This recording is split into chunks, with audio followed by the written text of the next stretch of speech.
Hello friends, काजल chemistry study में आप सभी का स्वागत है।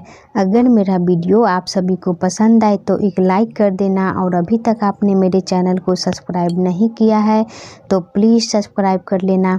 आज के इस वीडियो में मैं लेकर आई हूँ कि धातु ऑक्साइड से धातु कैसे प्राप्त करते हैं। ठीक है, तो चलिए शुरू करते हैं आज का वीडियो।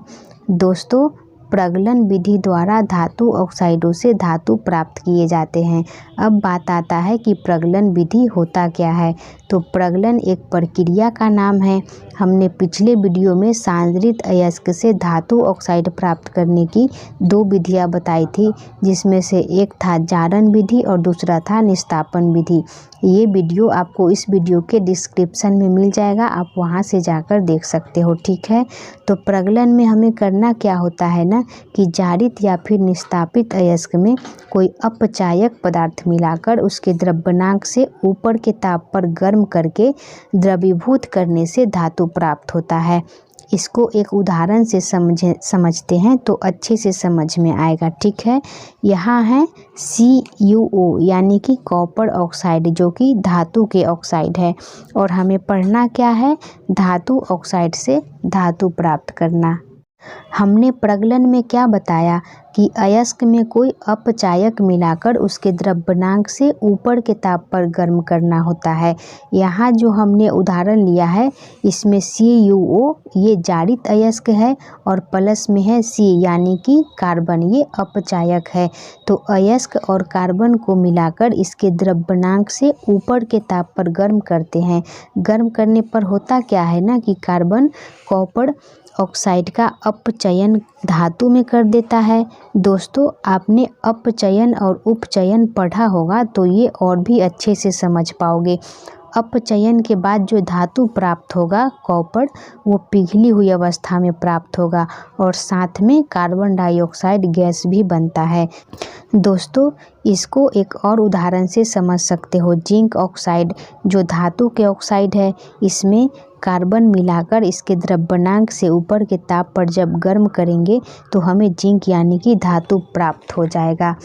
यहाँ गर्म करने पर कार्बन जो होता है ना, वो धातु ऑक्साइड से ऑक्सीजन को अलग कर देता है और धातु प्राप्त हो जाता है। अब प्रगलन को परिभाषित करना रहेगा तो आप ऐसे कर सकते हो कि प्रगलन वह प्रक्रिया है जिसमें जारित या निस्तापित अयस्क में कुछ अपचायक मिलाकर उसके द्रव्यनांक से ऊपर के ताप पर गर्म कर द्रवीभूत करने से धातु प्राप्त होता है। यहाँ द्रवीभूत इसलिए लिखा गया है क्योंकि इस प्रक्रिया से जो धातु प्राप्त होता है वह पिघली हुई अवस्था में होता है। दोस्तों, कुछ अयस्कों में अगलनीय गैंग भी उपस्थित रहते हैं। वैसी अवस्था में करना क्या होता है कि अयस्क में एक पदार्थ मिलाया जाता है जिसे शुद्रावक या फिर फलस्क कहते हैं। मिलाने से ये होता है कि शुद्रावक गैंग से संयोग करके एक गलनीय पदार्थ बना देता है, जिसे अयस्क से आसानी से अलग किया जा सकता है। इस प्रकार से जो गलनीय पदार्थ बनता है उसको धातु मल कहते हैं। इसको आप ऐसे भी बोल सकते हो कि शुद्रावक और गैंग के संयोग से बने गलनीय पदार्थ को धातु मल कहते हैं। ठीक है, इसको भी आप उदाहरण से समझ सकते हो। सिलिकॉन ऑक्साइड है जो अयस्क में गैंग के रूप में होता है। ये अगलनीय गैंग होता है। इसमें शुद्रावक CaO मिलाया तो ये दोनों संयोग करके गलनीय पदार्थ CaSiO3 बनाता है, जिसे धातु मल कहते हैं। एक और उदाहरण है जिसे देखकर आप अच्छे से समझ सकते हो। इस प्रकार से कह सकते हो कि शुद्रावक वह पदार्थ है जो अगलनीय गैंग से संयोग करके धातु मल बनाता है।